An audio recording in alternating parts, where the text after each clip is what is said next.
This is your final lecture on the religion of Judaism.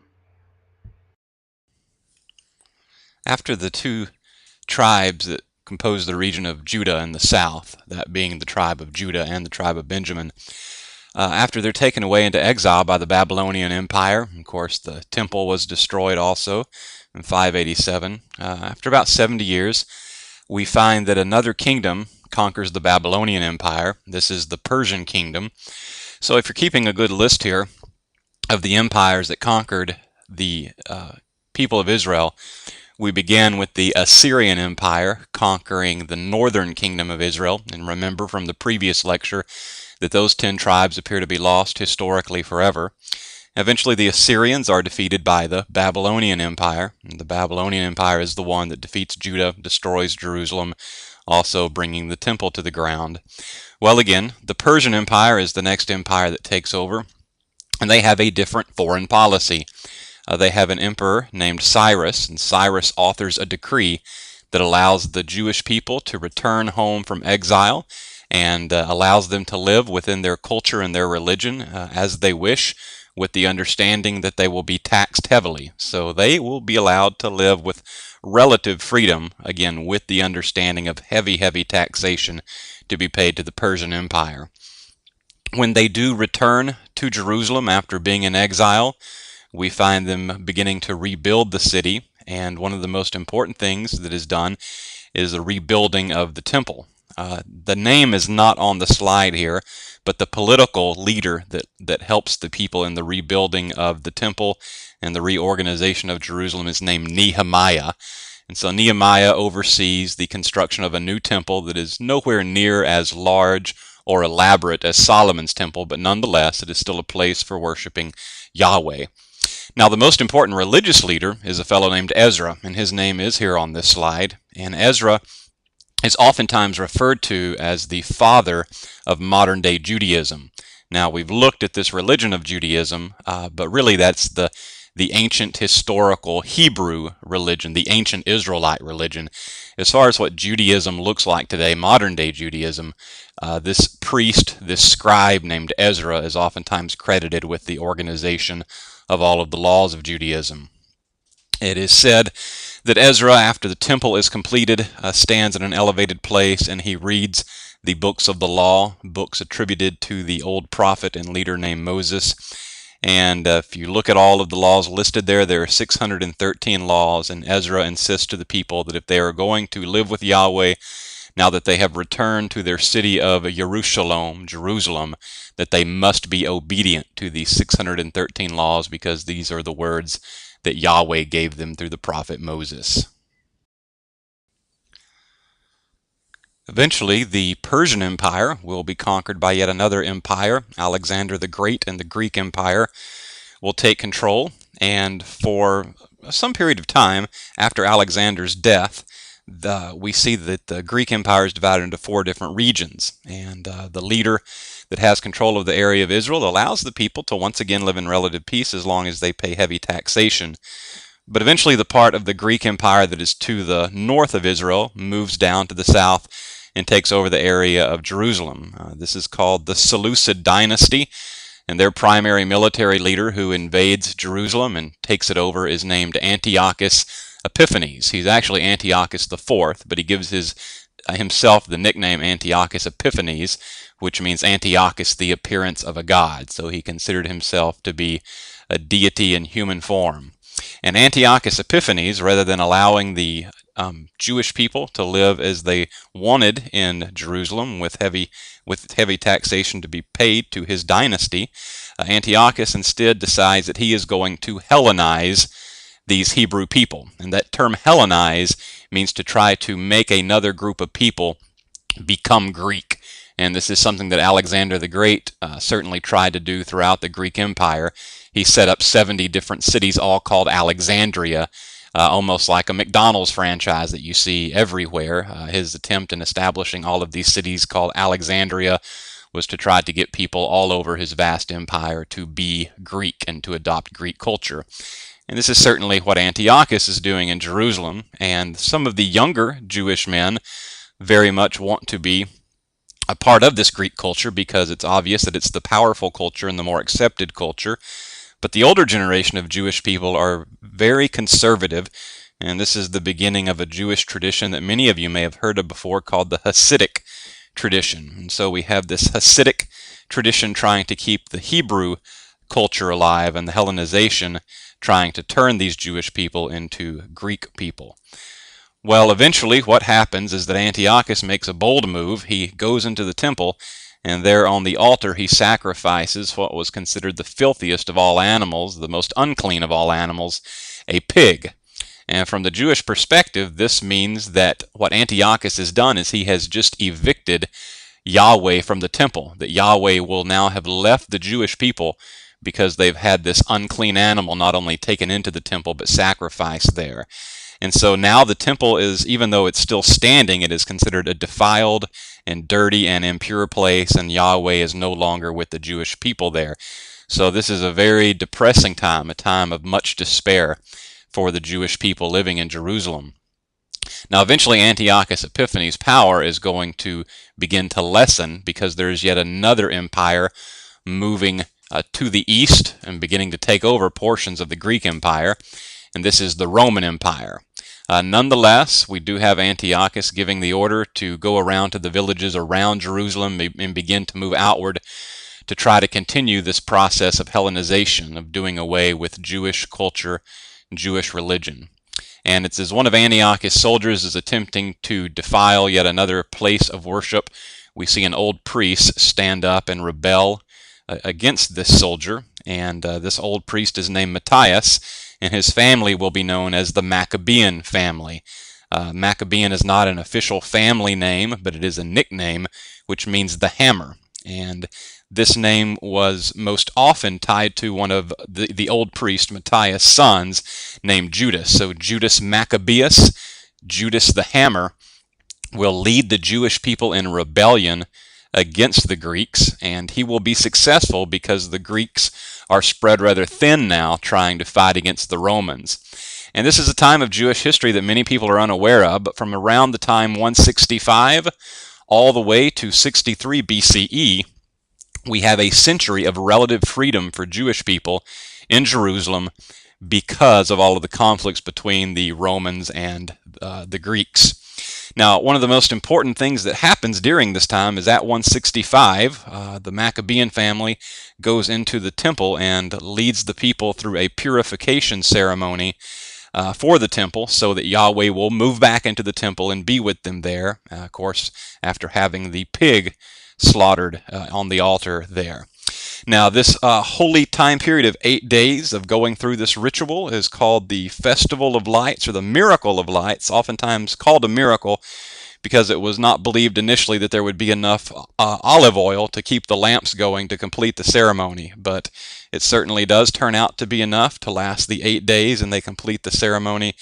And this purification of the temple is officially known as the Days of Hanukkah. So I'm sure many of you have heard of the holy days of Hanukkah before, but this is the origin of that holiday, this purification of the temple in 165. And again, Jewish people live in relative freedom for this full century, but then in 63 the Roman Empire has thoroughly defeated the Greeks, and their emperor Pompey marches into Jerusalem in 63 to officially take over the city, and it is given Roman control at this time, once again, of course, with very heavy taxation. And as long as the taxes are paid, for the most part, the Jewish people are allowed to continue to practice their religious faith unless there begins to be some murmuring about a rebellion or a revolution against the Roman Empire. And that does happen from time to time, and Roman soldiers will march into the city and do whatever they need to do to squash that possible rebellion.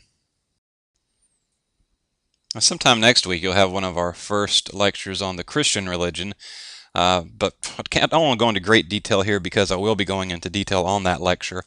But eventually what happens after a time of much persecution against Jewish people and Christian people in the Roman Empire, we do come across one emperor who eventually will seek to convert the Roman Empire to Christianity, to make it the officially sanctioned religion of the Roman Empire.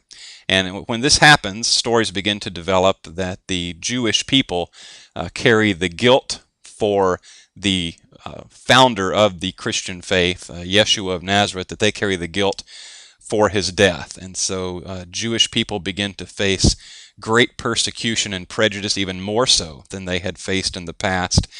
And we continue to see this attitude today toward many Jewish people, and it is officially given the term anti-Semitism. Okay, to be anti-Semitic is to be prejudiced or bigoted against Jewish people. There are certainly stereotypes and generalizations that come with that prejudice.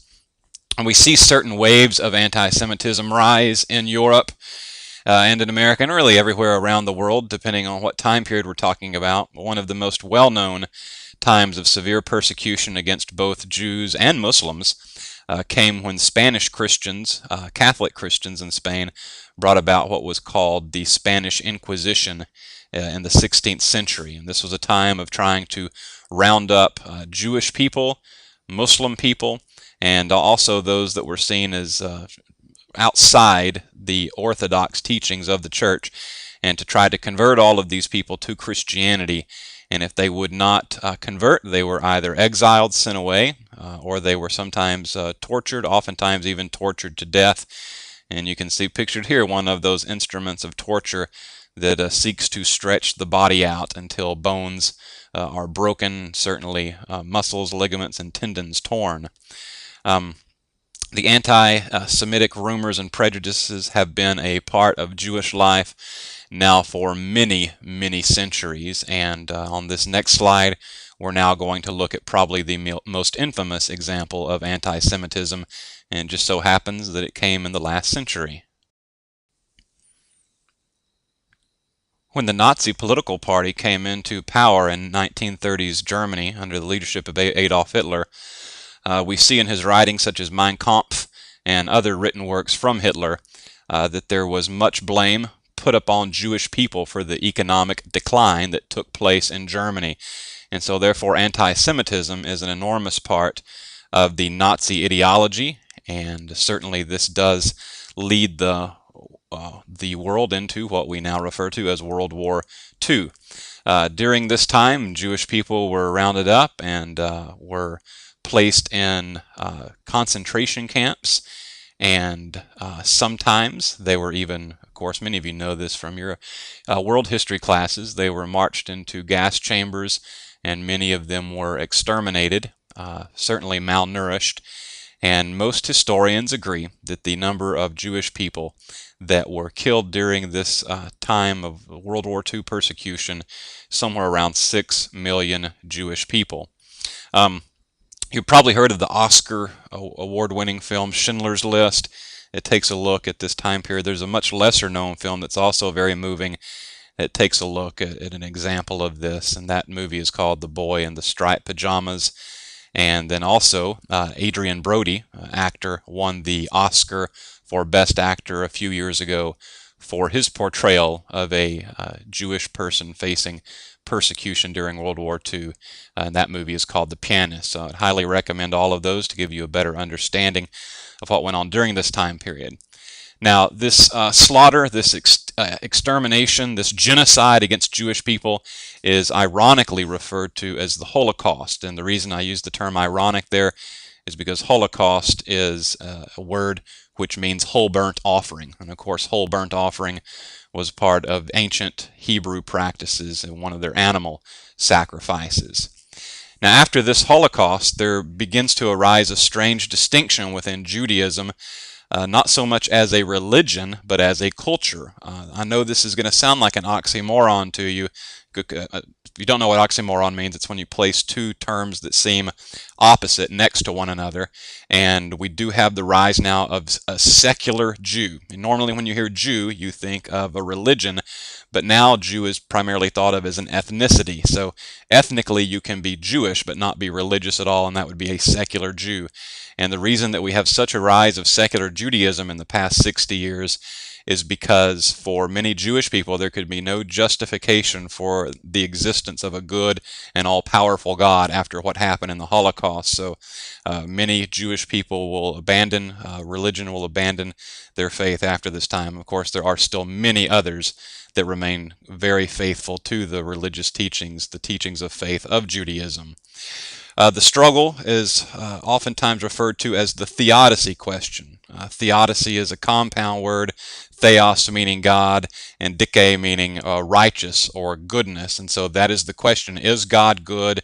Is God righteous? And it's very hard for many Jewish people to believe that Yahweh, if Yahweh even exists, that Yahweh is good and powerful because of what had happened in the Holocaust. This final slide for the religion of Judaism is very important for testing purposes, so please spend quite a bit of time studying the terminology that you find on this slide. This is a summary of the major aspects of Judaism. Okay, very early on I introduced you to the scriptures for Jewish people. The Hebrew Bible is oftentimes referred to as the Tanakh, and you see here I have capitalized the major sections of the Tanakh. The Torah, which is the law, the Nevi'im, which is the prophetic tradition, and the Ketuvim, which is the poetry or the writings. We do have Torah accepted as Holy Scripture very early on within Hebrew history, probably about 2,600 years ago. It was officially sanctioned or recognized as Holy Scripture. The Nevi'im, over the next several hundred years, is slowly seen as achieving that level of Holy Scripture. And then finally in the year 90 CE or 90 AD, we do have a group of rabbis, Jewish teachers, coming together at a council at a place called Jamnia. And there they also officially accept the poetry or the writings, and that becomes the close of the Hebrew canon or the Hebrew scriptures of the Tanakh. It's also a very important book that goes beside the Tanakh that serves as a commentary. It's collected writings of rabbis throughout the centuries of how they interpret the Tanakh, and that book is called the Talmud. So if you visit a synagogue, you may not only see the Tanakh, the Hebrew Bible there, but you may also see a volume of the Talmud. Because there is no existing extant temple today, you do not have animal or crop sacrifice as a part of Judaism any longer. That temple was destroyed in 70 CE or 70 AD, and there has been no temple since that time. So in many communities you have a place of Jewish worship called a synagogue, which is a word that simply means to gather together, and this is the primary place for Jewish worship. The only part of the temple that remains is one wall called the Wailing Wall. And if you've seen media coverage of Jerusalem, oftentimes you'll see very conservative Hasidic Jews who are standing beside the Wailing Wall, and as they pray they are rocking backward and forward, and then oftentimes they will locate a hole in the Wailing Wall and they will have written a prayer on a small scroll, and they will place that prayer, that written prayer, into a hole in the Wailing Wall. Okay, the most important theology for Judaism is called the Shema. And please make a little star in your notes here, because I do not want you to get confused when we come to Islam later in the semester, because the primary theology for Islam is called the Shahada. So both of these terms start with the letters SH, and I want to make sure that you are able to differentiate between them. So the Shema is for Judaism, and the Shahada is for Islam. And Shema is a Hebrew term that means listen or hear. And the primary declaration is the monotheism, the existence of only one God within Judaism. Hear, O Israel, the Lord is God, He is God alone. So we saw in the Ten Commandments that belief of henotheism, the belief that there are several gods, but Yahweh is the primary or the most powerful God. And now we have evolved from henotheism into monotheism, that Yahweh is the only God. And right after this statement of theology, we move into a statement that could rightly be understood as ethics, that the primary thing that we must do in relationship to Yahweh, if we are Jewish people, is to love Yahweh with our entire being. And the way you love Yahweh with your entire being is to love one another within your community. As far as an afterlife is concerned, there are many Jews that do not believe that there is any sort of personal existence that goes on after this life, but your life simply continues through your ancestors, through your children and grandchildren, and so on. There are other Jewish people that believe in a personal afterlife, similar to what some people would refer to as heaven, and it's oftentimes called Abraham's bosom, that you would be held close to Abraham's heart in the afterlife. And then as far as major holy days go, we talked about Hanukkah on an earlier slide, so I didn't list that one again. But it's been a while since we talked about Passover, so be sure to review your notes on Passover right before the Exodus took place. And we've also talked about Yom Kippur when we looked at the Levitical law. Yom Kippur was the Day of Atonement. And we talked about the high priest going into the Holy of Holies where a sacrifice was made. And we've not talked about these remaining 3 holy days. The Jewish calendar is different from the Gregorian calendar that most of us are accustomed to. And so there is a new year that usually takes place sometime around what we call August or September, and that is Rosh Hashanah. It means literally first of the year. So New Year's is Rosh Hashanah. And then all Jewish people will observe what is called a bar mitzvah. When a Jewish boy turns 13, he's understood to be entering manhood, and bar mitzvah literally means a son of the commandment or a son of the covenant. And this is quite appropriate place to end our lectures on Judaism, because I stressed over and over again that covenant was the most important theological term for Judaism, that promised relationship between Yahweh and the people. And so a 13-year-old boy will go through a ritual that includes reading from the Torah, and this shows that he is now a son of the covenant, a son of the commandment. And in more moderate to liberal, even reform schools of Judaism, we will also have a similar ceremony for girls called a ba or a bat mitzvah, where you become a daughter of the covenant. Now, most conservative Jewish synagogues do not observe bat mitzvahs because it's still a very patriarchal religion. But again, your more liberal reform schools of Judaism will also have a ceremony for the girls as they go from being girls and into now being women who are a part of the Jewish community. And that concludes our information on Judaism. I have another lecture coming up soon that will be a brief transition lecture that will take us from Judaism into Christianity.